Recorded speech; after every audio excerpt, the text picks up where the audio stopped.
Our step 2. So step 1, we already have the information. Step 2, now we are now analyzing the tasks performed and we identify hazards. So how can we analyze tasks performed and identify hazards? We observe employees performing their activities. We also explain what you are doing. People must explain why are they doing certain things, isn't it? Ask employees to explain what they are doing, isn't it? Break activities down into steps and then evaluate each step to identify what the hazards and the risk associated with the activity. So if you break down steps to say, okay, this is working at height. What are the steps? You break them into what? Into steps. And evaluate each what? Each step of that hazard. It helps. Because if you know that, okay, for a person to work at height, number one is medical certificate. Because if we start by training them, then the doctor said it's not physical fit, we wasted money. So first, working a medical certificate. Number two, we train them. Number three, we make sure that they have proper PPE required based on our baseline risk assessment presently. Number, we create hazard identification, isn't it? For them to identify hazards for themselves before they are exposed to that. Then we make sure that there is what we call for them to be rescued, a rescue plan in place. Because yes, they are now working at height. If they fall, who is gonna rescue them? Because they are hanging now. Who is gonna rescue them, and how assure that that person is not going to fall as well. So it's a person who has an extra training of rescuing because they can use rope access and everything. So we have steps now. So if there is other step which is missing, the question will be why. So it creates a question mark. So as long as we have a question mark, it's a hazard. Let us assess it. Let us evaluate it. So that is the good part of creating things into what? Into steps. Overhead crane. Also, we started medical certificate. Coming to make sure that they are trained. Making sure that the machines have got scheduled maintenance plan.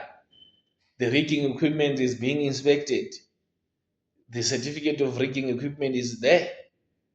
If they carry anything above 5 tons, we have a qualified rigger present to supervise the rigging processes. So we look at all those things. So we create a step, then we look, are we doing according to the steps that we create? So each and every task that you have, steps are initial. It's easy to evaluate step by step in order to not have what we call an occupational blindness. Because occupational blindness is created by people who just look at things in a bundle. But what is inside the bundle, they don't check it. So let us check piece by piece of what makes that bundle so that we know that everything is pure rather than just checking the outshell. So that is why this analyzing process is very important. So that is the step 2. So in order for us to be good at understanding our step 2, we also have to address the common hazards. So we have common hazards. Common hazards, these are hazards that are found at many workplaces. Categorized as physical hazards, we have chemical hazards, we do have biological hazards, mechanical hazards, economical hazards, psychosocial hazards, environmental hazards. So our physical hazards examples is noise, vibration, lighting, temperature. Some people are exposed in high temperature or in cold temperatures. So we have to address accordingly. Some people are in noise, some people are using vibrating machines. So we have to look at what must be done. So the regulation addresses all this, what have to be done. The noise levels, if they exceed 85 dB, then we know what is needed. If it gets to 100, what PP is needed. So it's not a matter of just having earplugs, but it undergoes an evaluation. Then chemical hazards, we are now looking at toxic gases, dust, fumes. Biological hazards, we are looking at viruses and bacteria. So on the chemical hazards there, it's very easy. If there is no training, our Bible for chemicals is SDS, safety data sheet. So all those who are using chemicals, they must have access to SDSs. All 16 sections of the SDS have to be read and understood. Then it means our HASCOM program can be created based on our what? Our SDS. Then also looking at what the regulation says. But in terms of the regulation, is we look at storage of chemicals, but SDS also addresses it. Transportation, it also addresses it. Because SDS, they are aligned with the with what? With the legislation. So SDS is a document that can help us to properly manage the use of chemicals within our company. Then biologically, we have pandemics. Every pandemic has got any regulations, isn't it? We do have the HIV regulations, we have COVID-19 regulations. Why? Because the government regulates it so that people at workplaces have to work according to the regulations to avoid the spread of such viruses. Bacteria, we clean our toilets, isn't it? We do everything. If you have those corner rooms where it's dark and you have night shift workers where there are women and men, then put condoms in public areas. It's not mean that you are encouraging sex, but in case, so there must be a strong rule to avoid sex at work, isn't it? But in case something happened, he cannot spread it to someone because it's just minutes, then the person is done, they come back to work, it's like normal. But now viruses are now being spread, you get it? So we have to address such things, making sure that we have all that is required to address pandemics, to epidemics, as well as other like fluenza and all those things through during the winter season. Otherwise, we can encourage to say masks are accessible. If you just have flu-like symptoms, you can access in a mask so that we prevent the spread of it. But if we don't do that, it means we are facilitating. So everyone must get flu. So there must be a measure. Mechanical hazards, that's a moving in machineries. So moving in machineries, we look at what? Walkways. People have to have barricaded walkways so that they are separated from machineries. Machinery guards must always be there. If the machine is not working, lock out. If the machine is not working, tag out. People must be properly trained on the use of machinery. Not to say that you have overhead crane, so you must operate any overhead crane. Let them be trained on the one that you have. So even if they came with their certificate, just do an internal training where they are familiarized with those machinery. Because the machines comes with different makes and models. So that is addressing then serviceability according to the manufacturer's manual, making sure that is adhered to. If you don't have manufacturer's manual, then the law says what? All driven machinery must be serviced after every 250 hours. 1,000 hours is a major service. Load test for all lifting equipment machineries. So that is to address mechanical what? Or moving machineries. Economical hazards, discomfort, fatigue, awkward and posture. People must have stretch backs.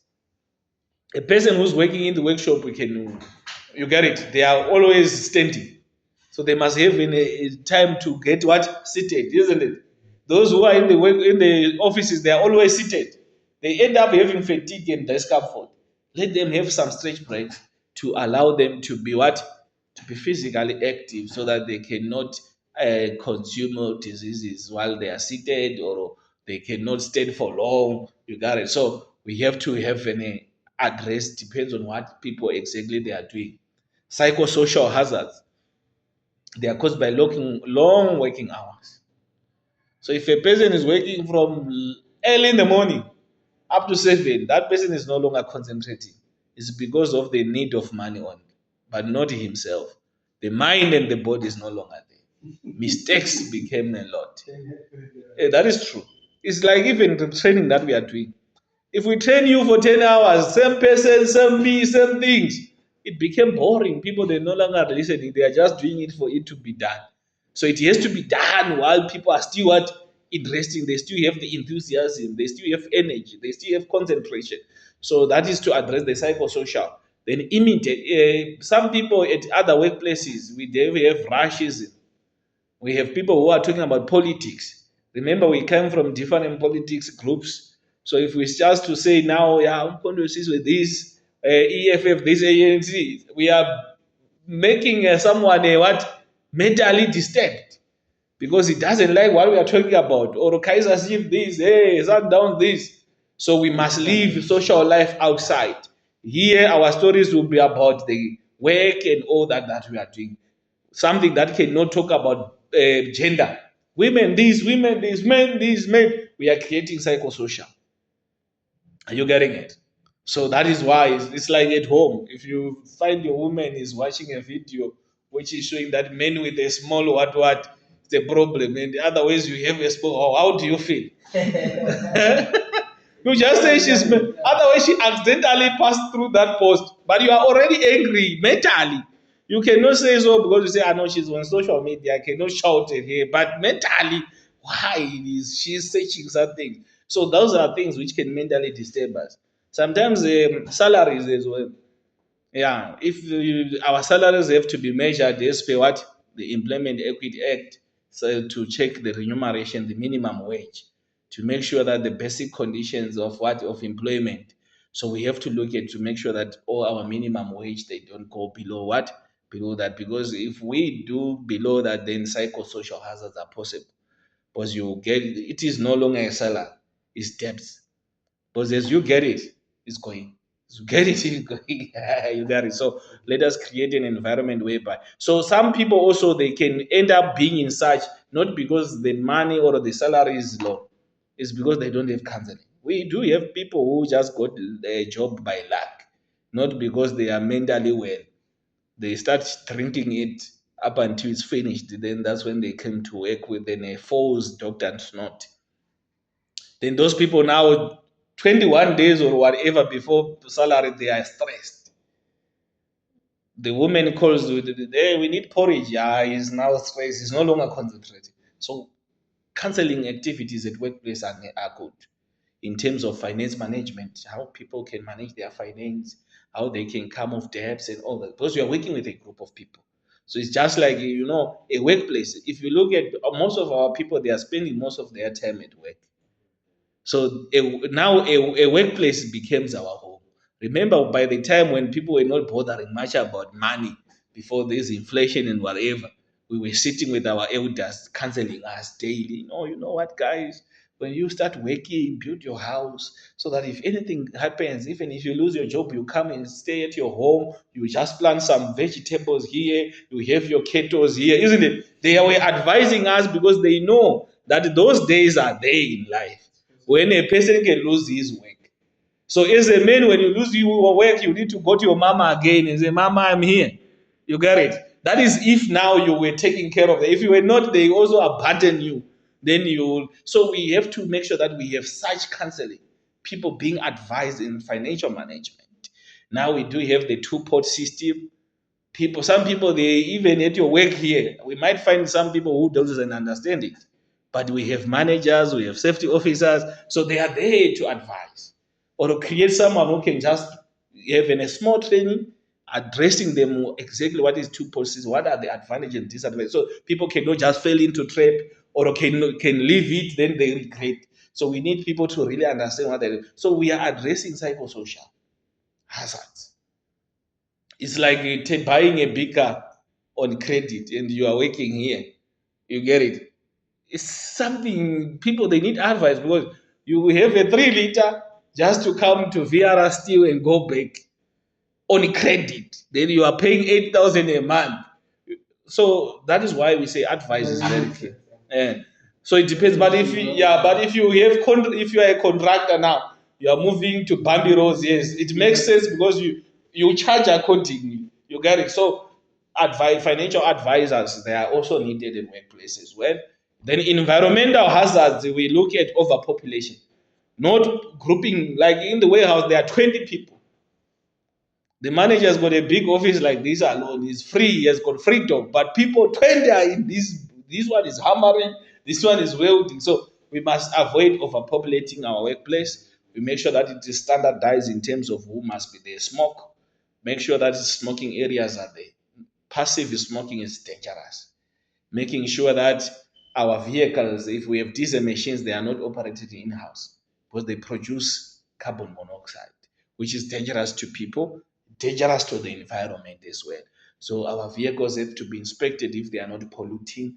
If they are polluting, then we look at the root cause and try to deal with it. Waste products, waste management, having different what bins for different waste. So we have generally we have metal recyclables, plastic recyclables, whatever chemical will be. So we have different waste bins for different purposes. Then they have to be labeled and identified, easily accessible as well. So it makes us addressing the what environmental. So even when it comes to disposing, as companies, I think we have contracts with certain companies that come and take your waste. When they take hazardous waste, they give you a certificate. So that if anything happens now, they find the hazardous waste hereby, then they say it's VRS to you. Say, no, ours, this is the company that disposed for us. This is the certificate of our last disposal. So it keeps us safe and also showing that we are committed to save the environment. Okay, so is there any